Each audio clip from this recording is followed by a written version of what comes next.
Salam geng, Racun kali ini bertemu lagi kita ke dalam segmen Formula Sedap PUBG, yang mana hari ni saya bawakan balik untuk korang sebuah smartphone yang boleh dikatakan ramai gila cari. Memang sangat hype 2021. Kita ada Poco X3 Pro. Dia punya hype tu kan sampaikan video PUBG kita last year cecah 1 juta views tau. So, saya tak fikir panjang lah, saya decide untuk beli balik Poco X3 Pro ni. Tapi saya perasan even dah genap lebih kurang setahun lebih lah dia release, dia punya harga tu masih mahal. Lagi kalau new set tu boleh kata masih macam dulu lagi. Dan kalau new set ni nak cari boleh kata agak susah lah. So kalau korang nak cari kan, saya perasan untuk yang second tu dah murah lah. Walaupun murah tapi tak drop banyak tau harga dia. Saya perasan dekat Facebook Marketplace tu harga dia range dalam 700 sampai 900, depend pada variant yang korang pilih lah. So adakah phone ni masih sedap lagi untuk PUBG? Berbaloi ke korang beli? Jom kita mulakan racun sekarang.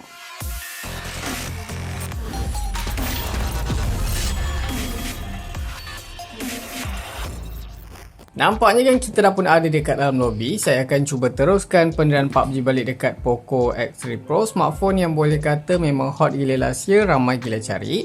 So kita nak tengok kan pada tahun 2022 ni, adakah Poco X3 Pro ni masih berbaloi untuk dibeli, masih sedap untuk PUBG. Before kita start ni, jom kita tengok dulu setting kewajipan. Untuk bateri dah penuh 100%, kita gaming pakai data bukan wifi. Brightness pun saya dah setkan paling tinggi. Auto brightness saya dah offkan. Setting yang tak perlu pun saya dah offkan. Yang mana untuk variant yang ada dekat tangan saya sekarang ni, version 6GB RAM sahaja. Dan phone ni juga ada support memory extension sampai 2GB. So dekat sini kita dah pun buang recent app yang lain, kita just tinggalkan PUBG Mobile sahaja. Dan kalau korang perasan dekat sini, refresh rate itu secara default saya dah pun setkan kepada 120Hz dekat bahagian setting display. So macam korang tahu, phone ni dikuasakan dengan chipset Qualcomm Snapdragon 860. So setelah setahun ni kan, kalau korang tertanya adakah dah support 90fps dekat grafik, so jom kita try tengok macam mana hasil dia. So dekat sini sayangnya memang tak support lah. So chip ni memang ada limit dia. So memang even korang punya screen ni 120Hz, tapi tak boleh nak aktifkan 90fps. Tapi korang boleh je pakai HDR stream ataupun Ultra HD. Since last year kita dah setkan, kita dah main PUBG non-stop HDR stream. So kali ni untuk ujian kali kedua ni kan, saya just nak pakai Smooth Extreme 60fps sahaja. Untuk audio korang boleh setkan kepada Ultra. So kalau korang dah ready, kita akan cabut port USB-C di bahagian bawah ni dulu.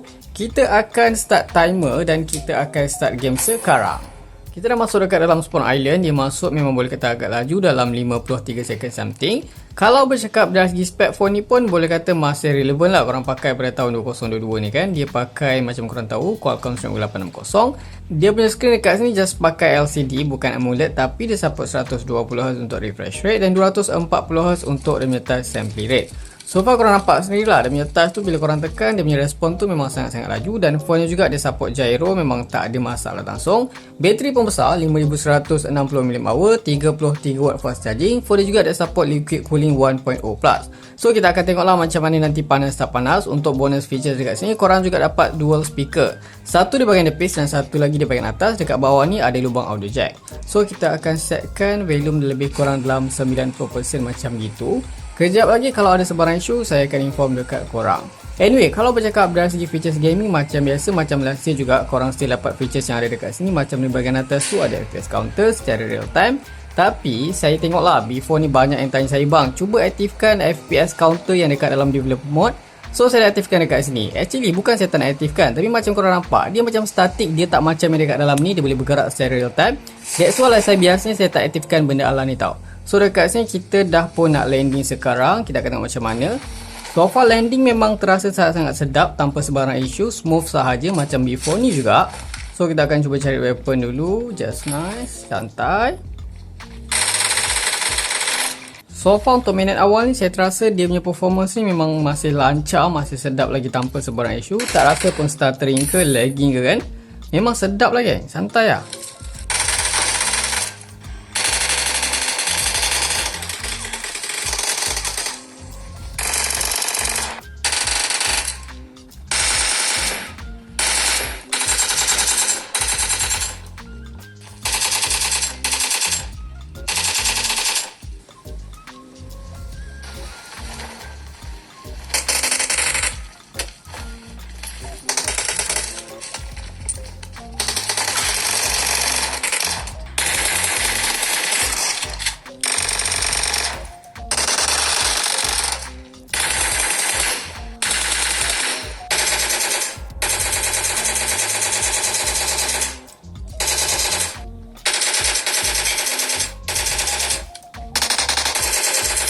Nampaknya geng, kita dah pun berjaya PUBG lebih kurang 1 jam 12 minit dalam keadaan aircon terpasang dan saya masih menggunakan setting grafik yang sama juga, Smooth Extreme 60fps. So macam mana pula dari segi bateri? Dekat sini kalau korang tengok bateri tinggal 73%, which is bagi saya masih ok lagi bateri dia, walaupun phone saya beli ni phone lama, phone second, tapi bateri masih terjaga lah, ok lah, Alhamdulillah lah kan untuk unit saya ni. Dari segi bacaan suhu, even saya tak pakai casing, saya tak terasa langsung panas dekat body phone ni. So kita akan cuba check pakai alat kita lah. Di bahagian bawah ni kita dapat sekitar 42, di bahagian tengah kita dapat 40, di bahagian atas ni kita dapat sekitar 43 darjah Celsius. Di bahagian atas ni lebih panas sikit lah. Kalau di bahagian belakang kita akan cuba check, tapi biasanya panas kat belakang ni tak adalah macam tinggi sangat. So kita akan cuba check. Dekat tengah 41, dekat bahagian atas 40, sini pun 42, 43 macam itulah. So sama macam depan juga kan. So macam mana pula dari segi prestasi? So far sepanjang 1 jam 13 minit saya main ni kan, overall saya boleh kata memang masih awesome lagi. Walaupun memang ada terasa framing, frame drop, tapi tak teruk lah. Biasanya framing ataupun frame drop tu berlaku dalam keadaan korang tengah macam ada satu squad dan satu masa, ataupun korang drop tempat banyak player macam dekat bootcamp ke apa, memang ada terasa framing sikit. Tapi dia bukan macam start beberapa second, memang tak ada lah, overall korang still boleh main. Biasanya saya perasan kan, untuk user yang pakai Poco X3 Pro ni memang katanya ada mengalami isu dari segi multi-touch problem, ghost touch. Tapi untuk unit saya ni boleh kata Alhamdulillah lah, saya tak mengalami langsung semua benda tu. So far masih ok, masih sedap lagi kan. Dia punya gyro pun macam korang nampak ok, touch dia pun boleh kata respon. Untuk isu lain setakat ni memang saya tak mengalami, saya tak jumpa langsung isu yang pelik-pelik. Boleh kata overall masih sedap lagi untuk korang beli, untuk korang main PUBG. Tapi ni dalam keadaan aircon terpasang. Sekarang ni saya akan cuba offkan aircon dan kita akan tengok pula macam mana dari segi suhu dan juga prestasi. So layan dulu geng.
Finally, kita dah pun berjaya PUBG lebih kurang 2 jam 12 minit, yang mana sekarang ni saya PUBG dalam keadaan aircon, saya tak pasang lah, saya offkan.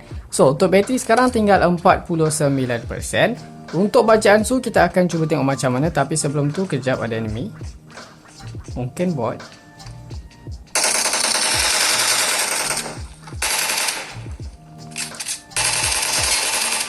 Okay, bukan bot, memang enemy. So kita akan cuba check balik dari segi suhu. So far saya tak rasa panas sangat lah, even saya tak pakai casing. So dekat sini di bahagian hadapan kita akan cuba check pakai alat kita.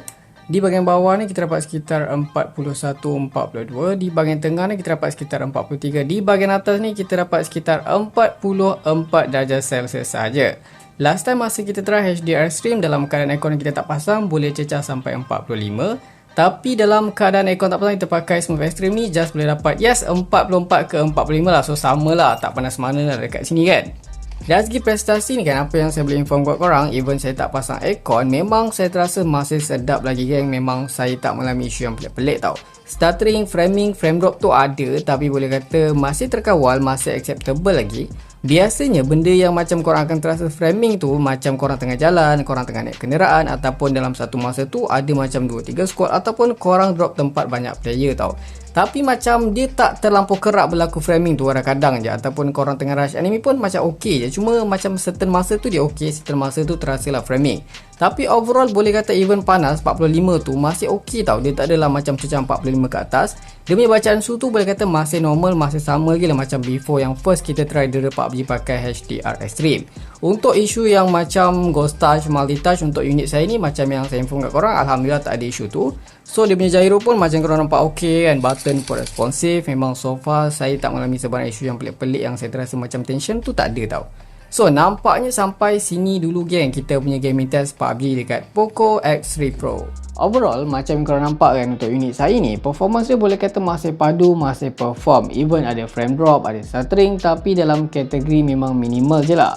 If unit korang ada mengalami isu yang pelik-pelik macam ghost touch ke, multi touch ke kan, cuba korang komen. Dan kalau korang nak saya buat full review pasal phone ni untuk penggunaan harian, korang pun boleh komen lah kan. Kalau ramai request memang saya buat lah, tak ada masalah. So apa pendapat korang? Macam biasa kalau korang suka video ni, jangan lupa tinggalkan like, share, komen dan juga subscribe. Itu sahaja racun kali ni, jumpa lagi di racun seterusnya. Assalamualaikum dan selamat Hari Raya.